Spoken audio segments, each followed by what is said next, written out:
हर हर महादेव। स्वागत है आपका हमारे चैनल पर। हम यहाँ लेकर आते हैं ऐसी कथाएं जो आपके मन को शांति दे, आत्मा को सुकून दे। आज हम सुनेंगे शिव महापुराण की दिव्य कथा।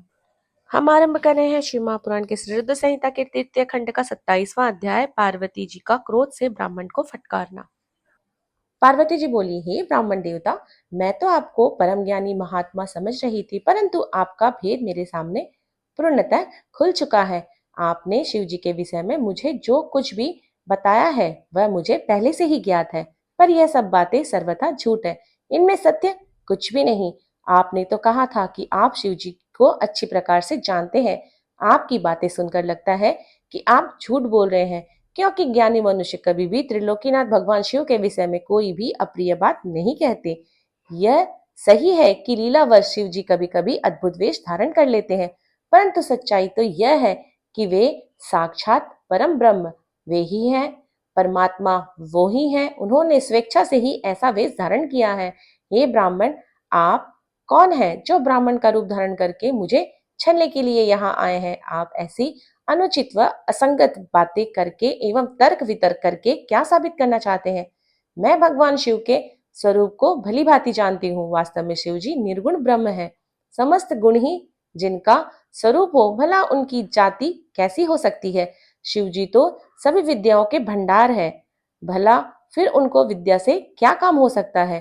पूर्व काल में भगवान शिव ने श्री हरि विष्णु को संपूर्ण वेद प्रदान किए थे, जो चर जगत के पिता है।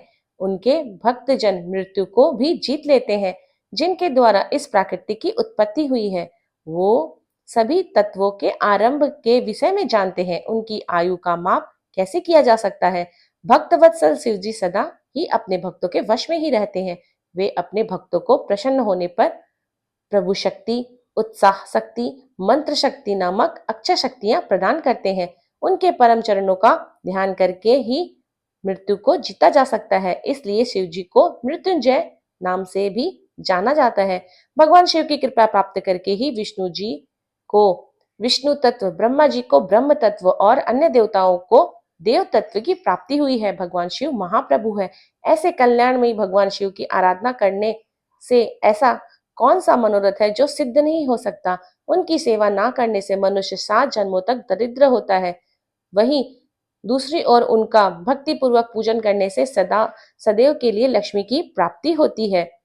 भगवान शिव के समक्ष 8 सिद्धियां सिर झुकाकर इसलिए नृत्य करती हैं कि भगवान शिव उनसे सदा संतुष्ट रहे।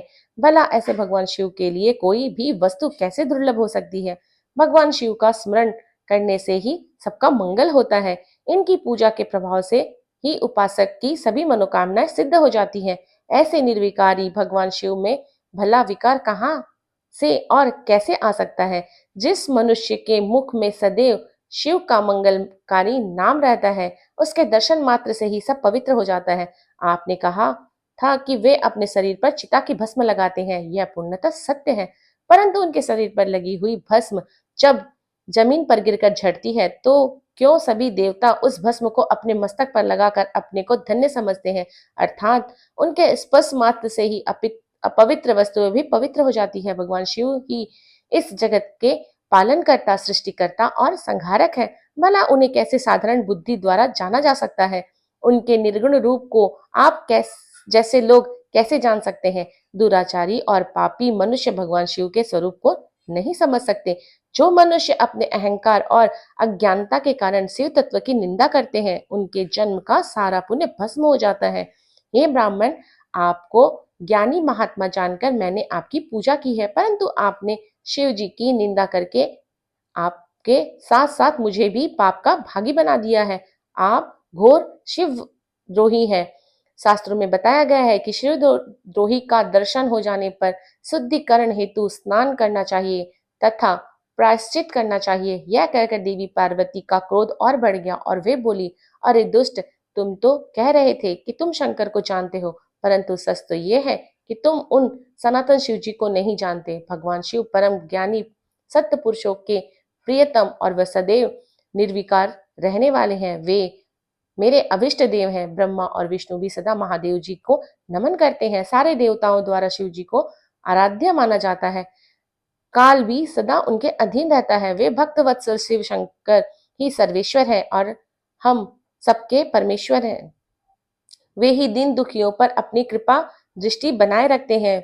उन्हीं महादेव जी को पति रूप में प्राप्त करने हेतु मैं शुद्ध हृदय से इस वन में घोर तपस्या कर रही हूँ कि वे मुझे अपनी कृपा दृष्टि से कृतार्थ कर मेरे मन की इच्छा पूरी करे। ऐसा कहकर देवी पार्वती चुप हो गई और निर्विकार होकर पूर्णतः शांत मन से शिव जी का ध्यान करने लगी। उनकी बातों को सुनकर ब्राह्मण देवता ने जैसे ही कुछ कहना चाहा, पार्वती ने मुंह फेर लिया और अपनी सखी विजया से बोली, सखी, इस अधम ब्राह्मण को रोको। यह बहुत देर से मेरे आराध्य प्रभु शिव की निंदा कर रहा है। अब पुनः उसके उनके विषय में कुछ बुरा भला कहना चाहते हैं। शिव निंदा करने वाले के साथ साथ शिव निंदा सुनने वाले भी पापी का भागी बनता है। अतः भगवान शिव के उपासकों को शिव निंदा करने वाले का वध कर देना चाहिए। यदि शिव निंदा करने वाला कोई ब्राह्मण हो तो उसका त्याग कर देना चाहिए तथा उस स्थान से दूर चले जाना चाहिए। यह दुष्ट ब्राह्मण है, अतः हम सब इसका वध नहीं कर सकते, इसलिए हमें इसका तुरंत त्याग कर देना चाहिए। हमें इसका मुंह भी नहीं देखना चाहिए। हम सब आज इसी समय इस स्थान को छोड़कर किसी दूसरे स्थान पर चले जाते हैं ताकि इस अज्ञानी ब्राह्मण को पुनः हमारी भेंट ना हो।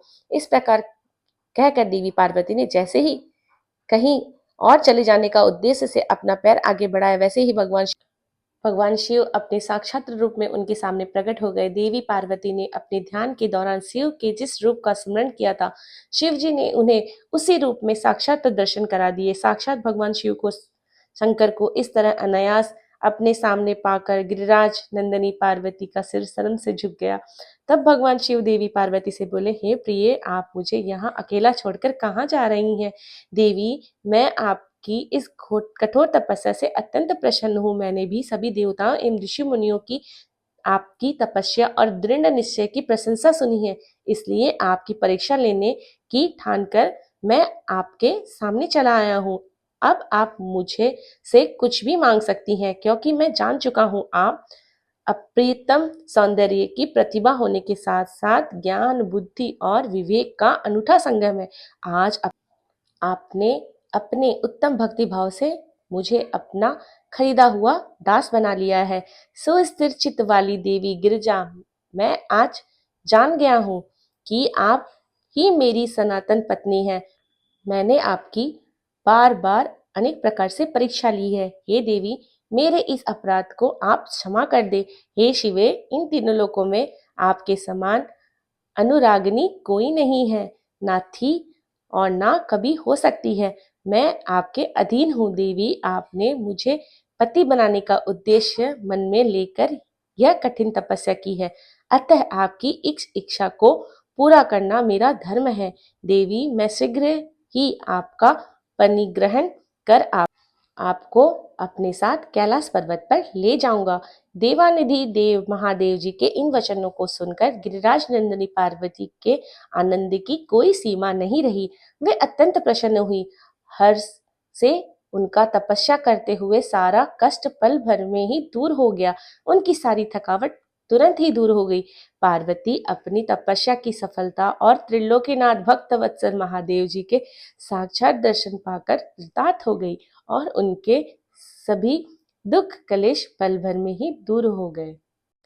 आशा करते हैं यह अध्याय आपको अच्छा लगा होगा। आप अगर आगे का अध्याय सुनना चाहते हैं तो चैनल को लाइक सब्सक्राइब करना बिल्कुल भी ना भूलें और कमेंट में लिखें हर हर महादेव।